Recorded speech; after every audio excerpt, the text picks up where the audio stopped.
second. Good morning, everybody. Hopefully I didn't get you at the very end of what you could tolerate for one day. Nobody fall asleep on it.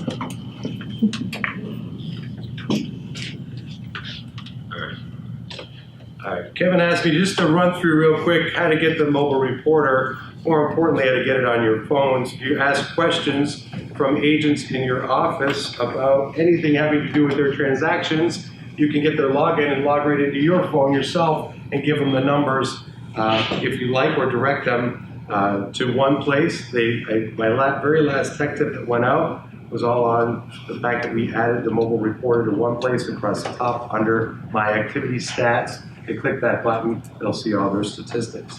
But farther down in that same post, add a mobile reporter shortcut to your mobile device. You click on that link. That was my past post, and the very simple instructions. The way that the mobile reporter works, it's actually a web link. So all they have to do is go on their phone, access the address of that website, and create a shortcut on their phone to that website. So they just tap that shortcut and it launches. And you guys can all do that same thing on your phones. So you have that shortcut accessible to you at any time if somebody asks you a question. And the majority of you have accessed that before, but I just wanted you to see all the instructions are right here. If you have any problems accessing it, you can give me a call directly and I can walk you through how to set up on your phone. And that was on yesterday's email as well, so if you just need a quick place to find it, it's in yesterday's email.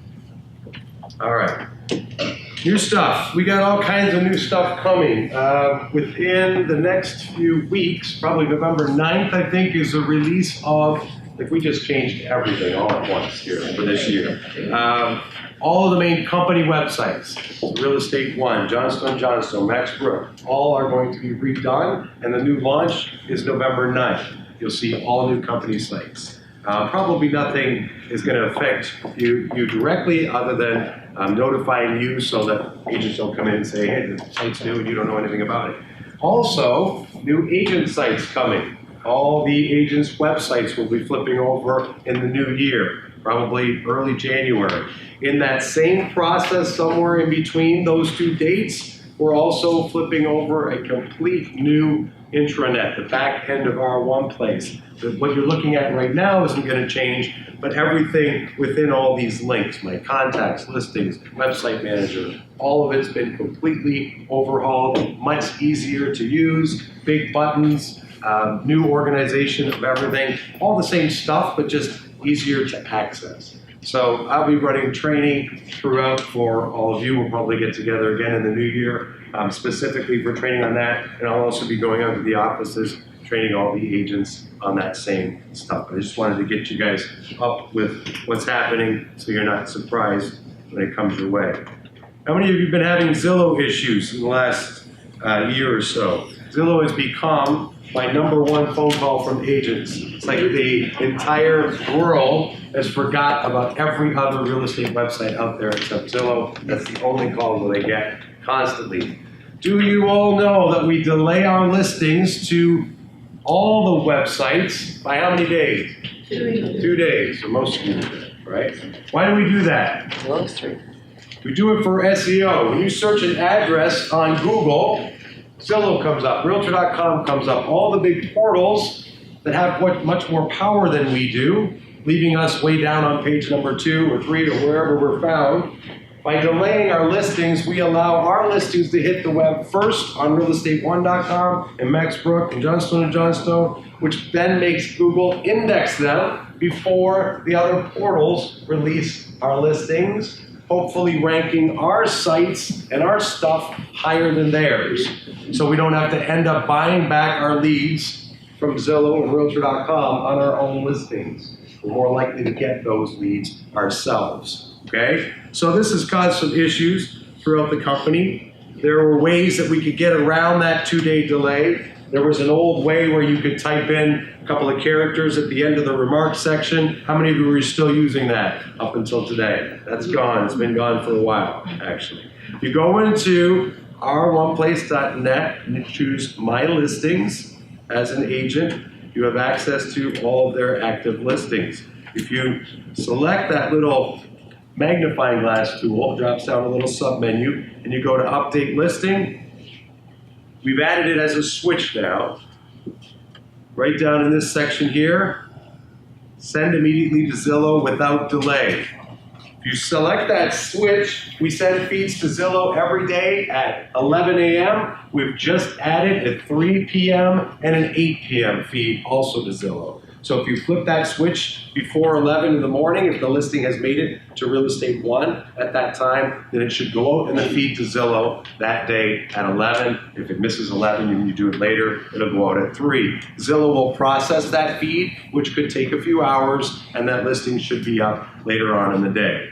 That is a setting there. We don't want our agents to all go in and do this with all their listings, obviously. We would prefer they tell their sellers that it takes a couple of days for your listing to get everywhere across the web that it needs to be. Most of the agents, when you explain why we're doing it, understand it. But we've added that switch for ones in certain situations where they know the seller wants it up immediately. You now have the ability to do that. You'll notice there's another Zillow switch on there. Exclude from Zillow feed. Why is that there? If we have a listing that is listed as both for sale and for rent, Zillow cannot have duplicate listings on their site. Their system cannot maintain 2 listings with the exact same address on them.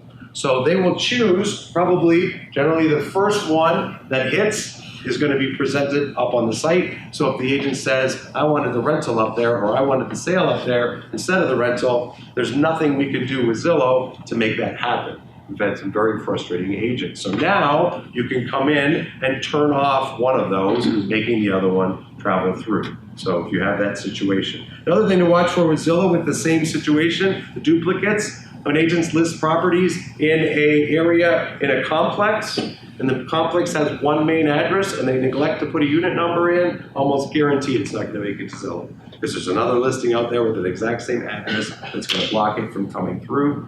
Any issues having to do with listings, have them send me a message immediately or call me directly. I get calls from agents saying, this listing was listed 25 days ago. Why isn't it on Zillow? What is the first thing I think of when I hear that voicemail?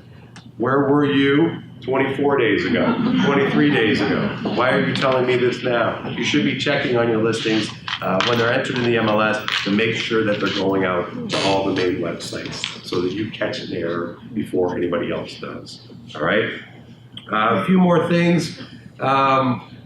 Feed transfers, we had some issues with our main IDX feed. Some of you may have noticed Quantum was down for the last little while. We are getting word from Quantum that it will be back up this Friday. Friday, maybe Monday, when they start sending it out. What's Quantum? Quantum Mail is what sends the agent's notifications on new listings and solds that say, would you like to send a mailing out? It prompts them directly through an email. And a lot of the agents called and missed that. The IDX broker, the company that we were using for 15 years, has gone through some major bumps and was bought by another company, and everything fell through this year. And we've been feverishly transferring all of our feeds through another company. Zillow has been transferred over, and we're moving each program, bless you, one at a time as we go through. Trying to think of anything else. How much time do I have? Any more time? Am I done? 30 seconds. 30 seconds. Here's a quick one. Did some of you agents want to list properties that are already active as a sneak preview? How many of you have had that situation happen? You can go right into this exact same interface, go to My Listing, pull up the listing under Update Listing, and look what's right here. Email out as a sneak preview listing. If it's already an active listing, you don't have to go into sneak preview and create a sneak preview listing. Just flip that switch, hit Update Information, then it's going to be sent out. Sneak preview listings go where? They are sent to every agent in every office that has the same, or has an address within the same county as the listing. So if it's an Oakland County listing, it's going to all of our Oakland County agents. Thank you very much for your time. Have a great day.